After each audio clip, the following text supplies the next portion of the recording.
What is love bombing and why is it potentially dangerous? In this episode, we dive into love bombing and narcissism.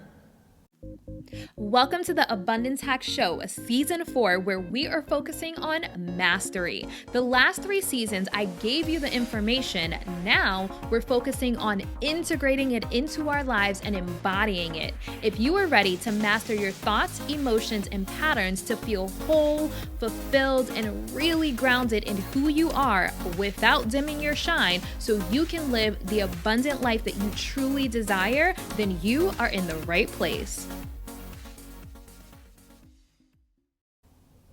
Hey M&Ms, thank you for tuning in to the Abundance Hack Show. What are you manifesting in your life today? Okay, let me be really honest with you. I had the intention on talking about how to get out of survival mode, how to identify if you're in survival mode, and some steps to take to get out of it.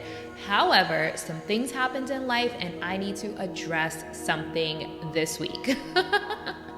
Let me give you some background on how this came about. So, I am filming a YouTube series with 2 of my friends about dating. So dating, sex, and other shit. That's literally what we say, dating, sex, and other shit. So in the process of us talking about dating, 3 hot women that are all single, we were talking about love bombing. And I've heard the term before, but never really dove into what it meant. And so I got curious and I was like, okay, what exactly is love bombing? And, you know, the hopeless romantic that I am, I'm like, bomb me with some love. Give me all the love. So when I started doing some research on it, it's actually a bad thing and it's a form of manipulation, and it's typically a sign of you dealing with a narcissist. And so I'm just like, ooh, this is so interesting. I have to do a podcast episode about this. So love bombing occurs when someone bombs you with extreme displays of attention and affection. Although it can be a positive aspect at the beginning of a romantic relationship, it can lead to gaslighting and abuse. And so that's where it starts to get dangerous. So they basically say that this is common for narcissists to do this. It's grand romantic gestures in the early days of the relationship, and it could be sweet, but it's a sign that you're dating a narcissist. And I think that's how they get you hooked. They get you hooked in with these grand gestures, and then you're always kind of hanging on to those grand gestures and wanting it to return back that way. So when they start acting crazy or controlling, you tell yourself that we just need to get back to how things were in the beginning, and you keep trying because you're hopeful that it'll be that very grand romantic displays of affection and attention like it was in the beginning. So me reading this, one, it definitely struck a nerve because, you know, I've talked about manipulation and how I feel about manipulation, specifically the gaslighting episode. If you haven't listened to that one, definitely go check it out. Gaslighting is a form of manipulation. And so narcissism is a word that's thrown around so much. I was just like, okay, well, how do you know if a person is a narcissist? Because literally people throw the word around like it's nothing, kind of like empath, like everyone's empathic. And when you look up the common definition of narcissism, it's this like grandiose idea of yourself and thinking that you're important. But I'm like, is that not confidence? You know, so just because someone's confident or maybe a little overly confident, does that make them a narcissist? So like what actually constitutes someone as a narcissist? So I dove into it. I actually took a test today to identify like if I'm a narcissist, because one of the things they say about it is someone that's constantly seeking external validation. I'm like, hello, we live in a world of social media where people post things to receive likes. Everyone these days wants external validation pretty much if you're on social media posting pictures and videos for likes. You know, that is external validation.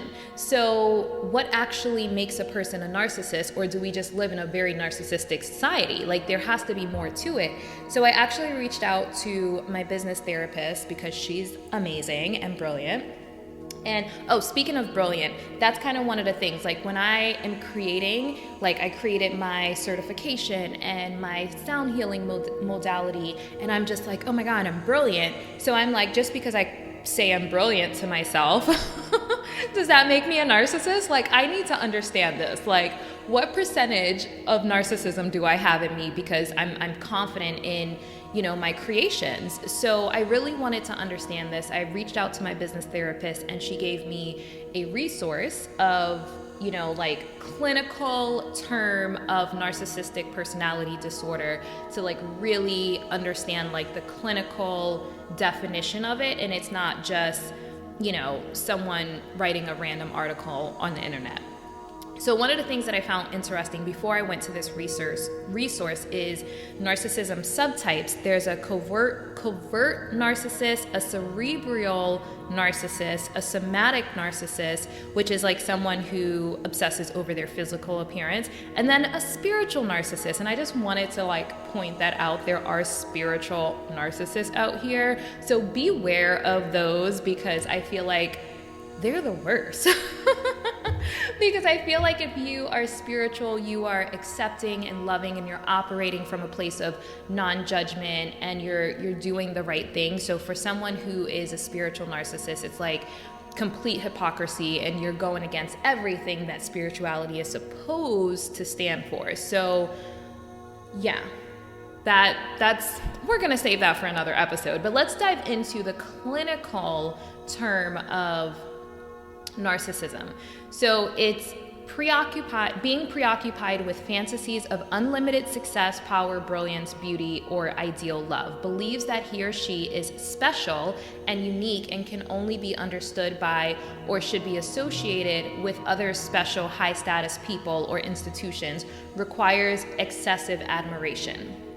So in order for them to clinically diagnose someone with narcissistic personality disorder, they have to have 5 or more of the following.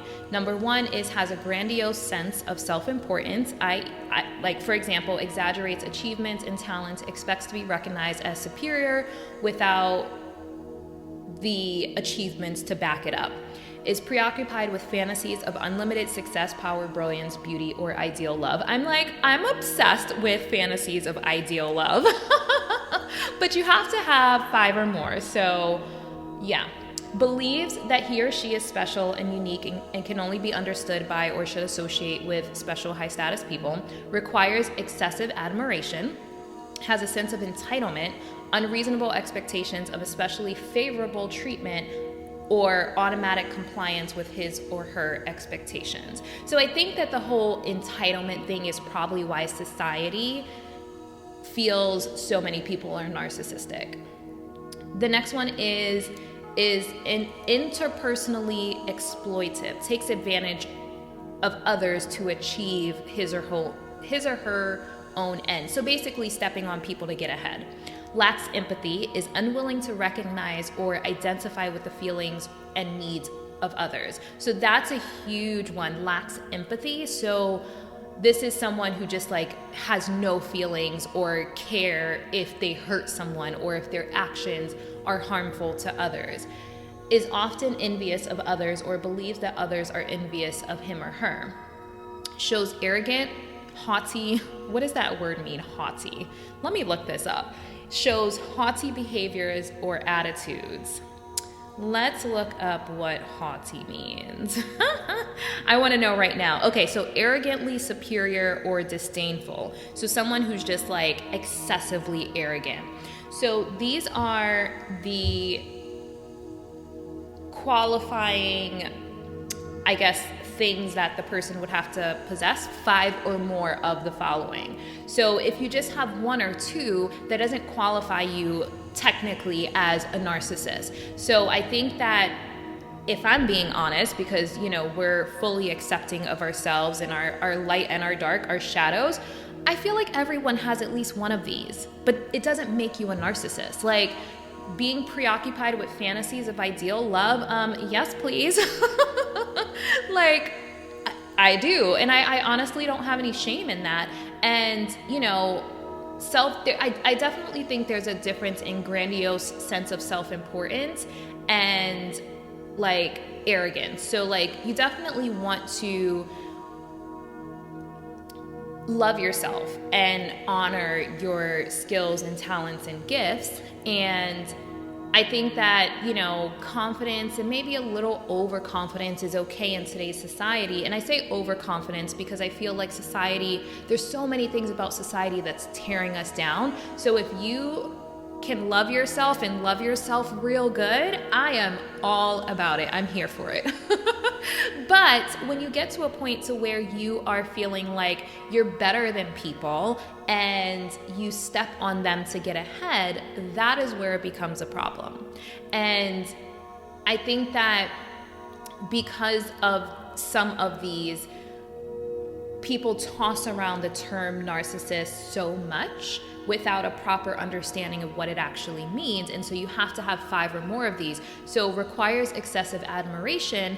I think that if you had a absent parent or a super critical parent, naturally you're going to need a little more validation, or you're going to need a little more words of affirmation, or a little more like reassurance. And, you know, you need that to heal, whether you give it to yourself, whether your partner gives it to you, whether the people in your life, your therapist, whatever. So I think we live in a society where a lot of people require excessive admiration because of social media, you know, like we get those little dopamine hits every time someone likes one of our posts, and we tend to crave that. We get addicted to that. So I think that it's really important for people to understand, you know, there's a fine line of wanting to be celebrated, wanting to be seen, wanting to be heard, and then narcissism.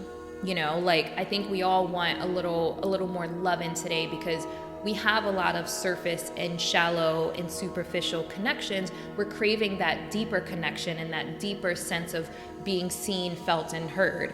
And so I think where it becomes a problem is where it actually turns into manipulation, and where it turns into actually harming someone. If someone's like overly confident, it doesn't harm me in any way. But if this person is doing something to step on my toes because they don't care about me, because they feel they're entitled, and you know, I've had this happen to me before. If you've listened to the Navigating Betrayal episode, definitely have had people kind of step on my toes and act very entitled. So it definitely exists.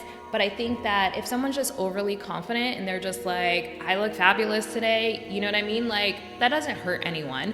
But just making sure that you are respectful of people around you, and there isn't this sense of entitlement of like, you're better and you can do whatever you want because you're better, you know? I do think that people are special and unique. You know, I have had friends say in the past, like, no one's special. And I believe the opposite. I believe everyone's special in their own way. Everyone's unique in their own way. So, you know, we're going to have different perspectives, but as long as no one is manipulating someone else or harming someone else, I don't think they're a narcissist. So just because someone is a little overly confident, it doesn't make them a narcissist. So I love to hear your feedback about that. And I love to hear, you know, I know a lot of people use the term, or they're like, I had a narcissistic parent. So I'd love to hear your feedback. Definitely reach out to me on Instagram at Niajae, Niajae. And so they have 3 concepts of narcissism. So it's overt, making sure I'm saying this right, which is the grandiose, stereotypical, loud. There's covert, which is more fragile, self-effacing, overly aware of others. So this is the person who is a little more shy and kind of like to themselves. And then there's malignant. Oh my goodness, these are some big words to say. So the covert, they're a little more envious of, you know, people in big I guess, with big statuses. And then the malignant is a combination of narcissistic personality disorder and antisocial personality disorder. Whew, it gets deep when you look into like the clinical terms, but psychoanalyst Kohut, I feel like I'm pronouncing so many things wrong, but Kohut, hopefully I'm saying this right. They say when a narcissist does not get the response they need, they're prone to fragmentation of the self.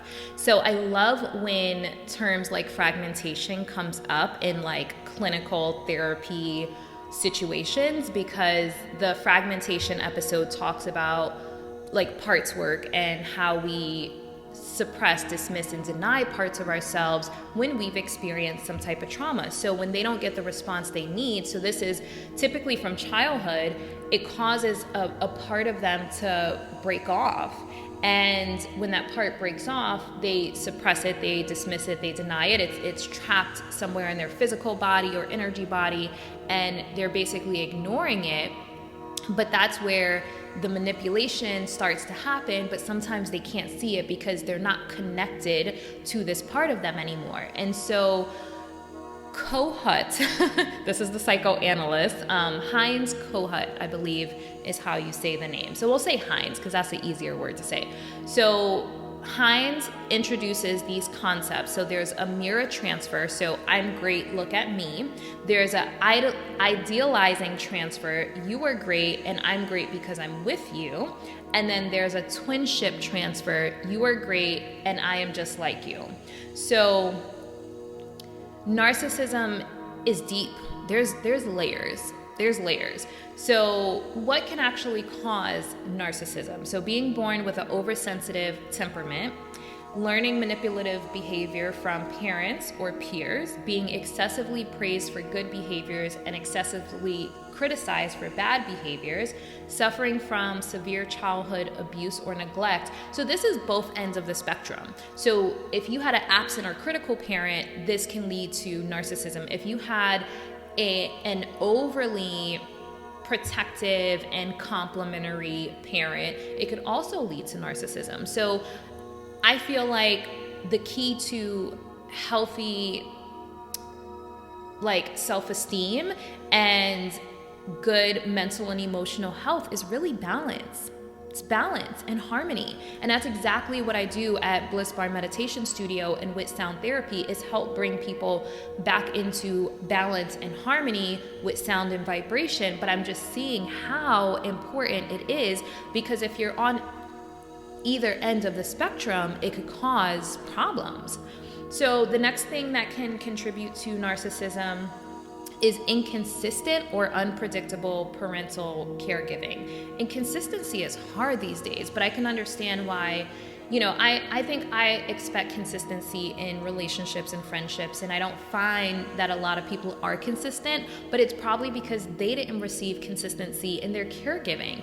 We are not taught how to be balanced and be in harmony with our mind, body, soul, emotions, etc. Like, it's either one end of the spectrum or the other. Growing up with unrealistic expectations from parents, I know a lot of people that have struggled with that. If they did have both parents around, like a lot of men, and expectations from their dads, so that can lead to narcissism. Being excessively pampered or overindulged by a parent, peers, or family members. I'm like, can I have excessive pampering, please? But again, desiring excessive pampering does not lead to narcissism. It could in the early years of development, but like as an adult, if someone excessively pampers me, like I've already developed into the person that I'm gonna be in my adult life. Obviously, we're always working on growing, but it's really those young, impressionable ages where we're developing like what's right and what's wrong kind of thing. And unfortunately, if you didn't have, balance and harmony while you were developing what's right or wrong, then you turn into an adult like me that's figuring it out through therapy and self-development and emotional intelligence and intimacy coaching.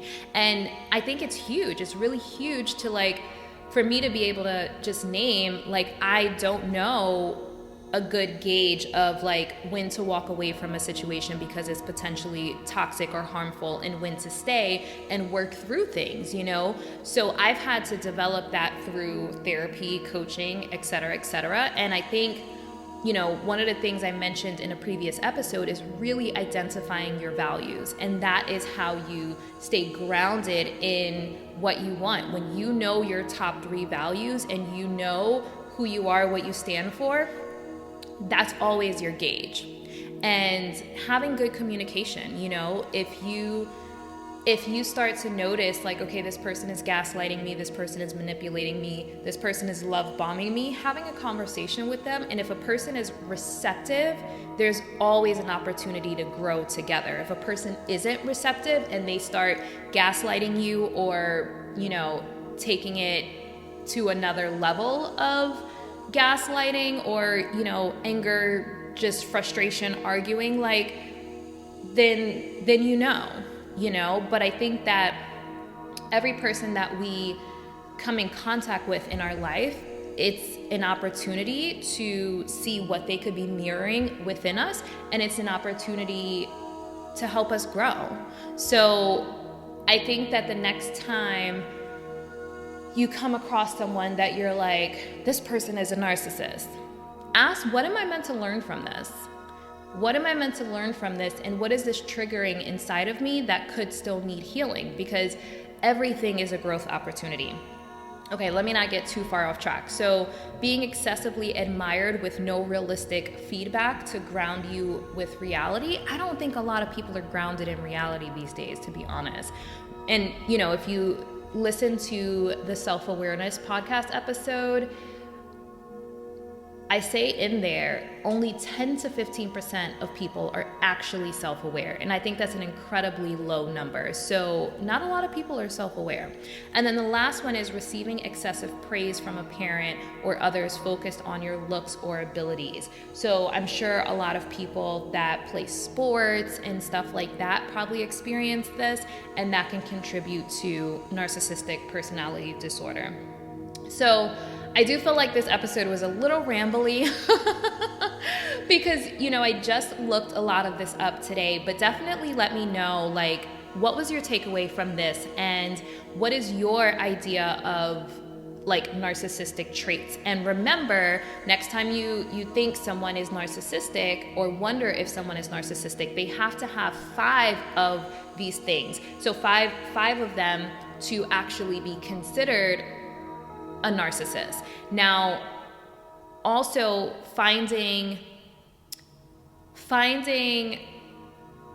where you fall under these, because I honestly feel like everyone has at least one of these, and finding acceptance for that, accepting yourself and this part of you, and it'll also allow you to accept others. The more we fully accept ourselves, the more we fully accept others, and that's embracing and accepting our shadows. And when we don't embrace and accept our shadows, let me reverse that. When we don't accept and embrace our shadows, they have power over us and they wreak havoc in our lives, and we don't know why. So it's really, really important that we really acknowledge these things. And sometimes it's not in the forefront of our minds because it's buried so deep, we don't see it. But that's why having a therapist that can point out blind spots, or a really good coach, or doing something like sound therapy and journaling a lot will help with that, because we have to be able to see our blind spots, and we have to be able to access our subconscious blocks to bring it to the forefront so we can stop our toxic patterns and our thought processes that no longer serve us. And we all have toxic thought patterns, or patterns in general, that contribute to our suffering and disappointment. But when we have awareness around it, that's when we can actively choose to do, think, or be something different that does serve us, so we can work towards that abundant life that we all desire and deserve. You deserve to live an abundant life, but we have these patterns, and then we have a society that just tosses around, words like narcissism, and we don't actually know what it actually means. So hopefully this offered some clarity and some value and an opportunity to really pay attention to manipulation in your life, whether it's gaslighting or love bombing, and also how you receive that and what you're meant to learn from it. So that is my message for today. As always, I would absolutely love to hear your feedback. And until next time, be decadent.